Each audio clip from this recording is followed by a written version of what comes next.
प्रश्न थिला कि चतुराश्रम काहाकू कहा जाए। एही चतुराश्रम को केते भागरे विभक्त करा जाई अछि, से विभाग गुड़िकर नाम कौन अटे। संख्य पर उत्तर रखिया पई चेष्टा करूची, काहेकि ना ए विषयटी पढ़ी सारिबा परे पछरे आसीथिबा पिला मानकु बुझेबा पई ए भिडियोटी बनाउची। जीवन को सुस्थ निरोग और आदर्श भित्तिक करिबा पई आर्य माने चतुराश्रम प्रचलन करिथिले। एही नामरू सूचित हुए जे यह चारोटी आश्रमर समष्टि अर्थात चारि गोटी आश्रमर समष्टि को चतुराश्रम कहा जाए। यह को मध्य भाई चारि भागर विभक्त करा जायथिला।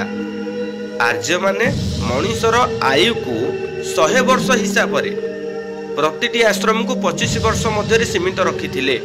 प्रथमटी हैला ब्रह्मचर्य, द्वितीयटी हैला ग्राहस्थ्य, तृतीयटी हैला बानप्रस्थ, चतुर्थटी हैला सन्यास जहा को जतिव्रत कहा जाउथिला।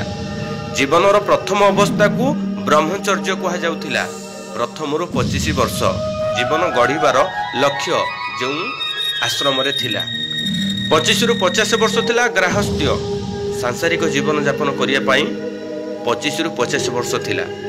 सांसारिक जीवन यापन करि सारिबा परे 50 रु 75 थिला बानप्रस्थ, वन मध्य तपस्या पूर्वक आध्यात्मिक मुख्य प्राप्तिर लक्ष्य थिला।